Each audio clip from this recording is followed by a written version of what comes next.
ازيكم يا بنات، عاملين ايه؟ يا رب تكونوا كلكم بخير. فيديو النهارده جهزت معاكم وعملت معاكم الميك اب لوك ده، فلو حابين تعرفوا انا عملته ازاي تابعوا الفيديو للاخر. ولو اول مره تشوفوني ما تنسوش تشتركوا في القناه وكمان تعملوا لايك وشير وبس كده. يلا نبدا.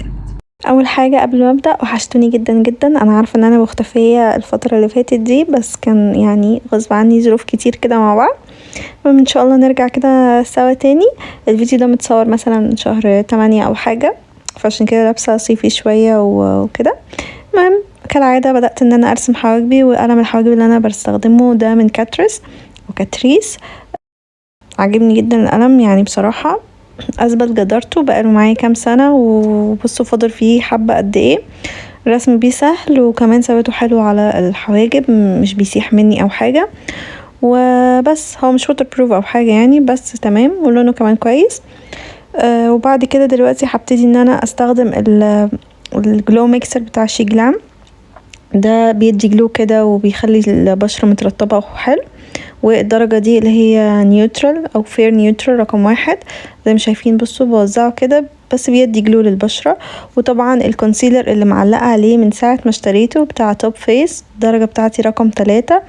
تحفة، خطير جدا لكل يوم. هو مجرد بس ان هو بيوحد لون البشرة كده، وتغطيته خفيفة وبيرطب مش بينشف، فلو بشرتك جافة هيبقى حلو جدا معاكي. زي ما شايفين تحسوا ان انا كأني محطتش حاجة، بس في نفس الوقت نور كده وخلى البشرة شكلها صحي كده اكتر. فانا بحب كده جدا. لكن لو انتي عايزة تغطية بقى وعندك هالات ومشاكل كتير وعايزة تغطي الدنيا، فما اعتقدش ده هيعجبك. في واحد تاني من توب فيس برضو اعتقد تغطيته اعلى من ده شوية. بس وزعته وبيتوزع بكل سهولة. والكام نقطة اللي بحطهم دول بحس ان هما بيغرقوا وشي اساسا، فما بحبش احط فاونديشن خالص الفترة دي، بكتفي بالكونسيلر بس. وطبعا لازم ان انا ارجع بالبيوتي بلندر تاني عشان ادمج كده كل حاجة مع بعض، ولو في خطوط او حاجة مطرح الفرشة، او لو في حتة ما دمجتش كويس او ما توزعش عليها اي كونسيلر. وبعد كده هستخدم الكونتور بتاع شي جلام، بحبه جدا، درجته حلوة وكمان سهل اوي في الدمج وناعم يعني جميل. وبس هبتدي ان انا بقى اوزعه. والبراش دي من شي ان اللي هي اسمها مناج. كان سيت كده مع بعض، جبتهم حلوين قوي. بس عايزه اقول لكم ان فرش الفاونديشن او الكونسيلر لو انتي استخدمتيها وهي مش نظيفه، هتحسي ان هي بتشك كده لما بيبقى عليها بواقي مثلا كونسيلر او فاونديشن. فعشان تبقى ناعمه وما تضايقكيش لازم دايما تحاولي تنضفيهم، ومش بس عشان تبقى ناعمه وما تضايقكيش، عشان بس ما يطلعلكيش حبوب او حاجه. لازم الفرش بتاعتك والبيوتي بلندر تبقى نظيفه.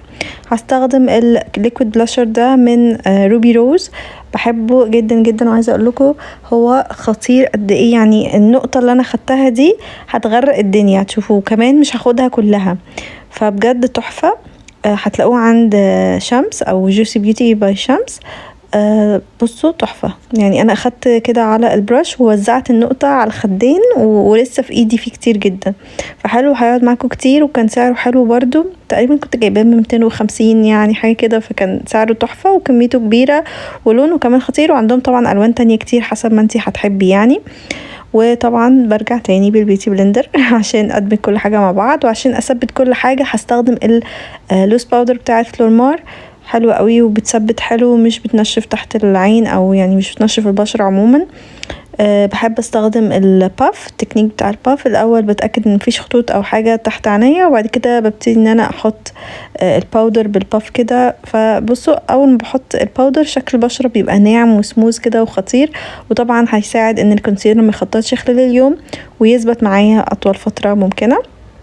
طبعا برضو بحب ان انا اثبت عند جفني عشان انا جفني مبطن، فلو ما ثبتش الكونسيلر فوقيه هيخطط على طول، هيبقى شكله مش حلو خالص. وبرضو حوالين الشفايف عشان الخطوط اللي بتطلع مع الابتسام او كده، يعني خطوط التعبير عادي لما بنتكلم او بتاع ساعات بيظهر خطوط. والبرونزر اللي استخدمته كان بتاع كاتريس ده، حلو قوي، بيدي جلو كده للبشرة، ولونه كمان حلو مش غامق، فبحبه جدا. بفرشة كبيرة كده بوزعه على بشرتي وبشكله جميل. وعايزه اقول لكم كاتريس عامله سيل خطير في البلاك فرايداي، فروحوا شوفوا الحاجات بتاعتهم خطيره. واشتريت كام حاجه، نفسي اصور لكم فيديو مشتريات البلاك فرايداي، يا رب الحق قبل ما او الوايت فرايداي حسب ما انتوا بتسموها، يعني قبل ما التخفيضات تروح. واستخدمت الباليت بتاعه شي جلام دي. الاول قلت اجرب الدرجه الفاتحه لوحدها تاني كده عشان افتكر كانت ايه نظامها، من كاني بحطش اي حاجه، باودر عادي فاضيه. فرجعت اخدت بقى الدرجتين اللي انا بحب اعمل لهم ميكس وحطيتهم على بشرتي. والهايلايتر ده من فريفر 52 بحبه جدا، يعني من احلى الهايلايترز اللي انا جبتها، لانه طبيعي كده وناعم، بيدي جلو في نفس الوقت من غير جليتر ومن غير ما يبقى حاجة اوفر وبتاع، وينفع احطه اي وقت الصبح بالليل بيبقى شكله جميل، فتحفة بصراحة. والاي شادو هيكون من الباليت بتاعة شي جلام دي، برضو معلقة عليها بقالي فترة كده. فهاخد الدرجة اللي هي المات دي وهبتدي بفرشة كبيرة كده احطه كده على الجفن الثابت كله، وهحطه يعني هوصل بيه لحد بس الكريس او كسرة العين. تمام، هعمل نفس الكلام في الناحية التانية. طبعا هو شكله غريب عجيب كده، بس طبعا هندمجه دلوقتي. واهم حاجة ان انا بركز اللون على الجفن، والنهاردة يعني على غير العادة هعمل لوك مات كده بس، مش هحط اي شيمر او حاجة. هو اللوك هيبقى سموكي بني مات وشيك كده وناعم وجميل.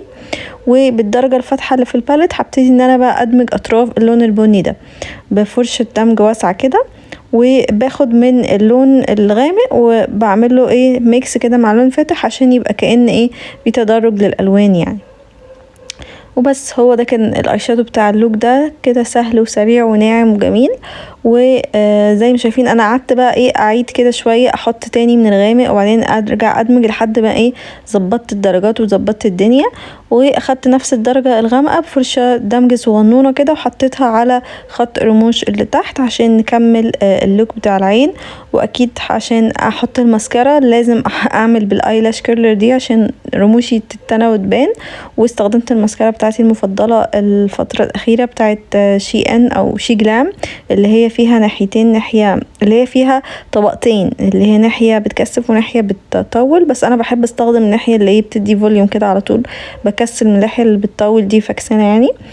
وبس حطيت برضو على رموشي اللي تحت من نفس الماسكارا، خطيره، بحس اول ما بحطها عيني بتفتح كده. وعشان اثبت الحواجب استخدمت ماسكارة الحواجب بتاعت شي جلام، انا برضو بحبها قوي، وعايزه اقولكم ان هي بقالها عندي كتير وما بتخلص يعني. وحددت شفايفي بقلم الشفايف ده من شي جلام، مش فاكره درجته ايه بصراحه يعني، هحاول اكتبها لكم على الشاشه. هو لونه طبيعي قوي، فلما مش بيحب الحاجات الغامقه او كده فده هيعجبه. واستخدمت الليبستيك ده من ديبورا، حطيت الدرجه المات الاول، وانا في العادي ما بحبش الدرجه دي، بس لما استخدمتها اليوم ده كان شكلها حلو جدا. وقلت عشان اكيد انا كنت حاطه تنت على شفايفي فده خلى اللون شكله حلو، لكن انا في العادي لما بحطه بحس ان شفايفي لونها جراي كده. وانا بحب الجلوس بتاعهم جدا بتاع ديبورا ده، فلو لقيتوه عليه سيل حلو هاتوه، لانه بصراحه حلو، ماتو حلو والجلوس كمان حلو. وبس هو ده الفاينل لوك، سيمبل وسريع ويومي وجميل وخطير. وبس كده ده الفاينل لوك. يا رب يكون اللوك عجبكم، اشوفكم ان شاء الله الفيديو الجاي. مع السلامه.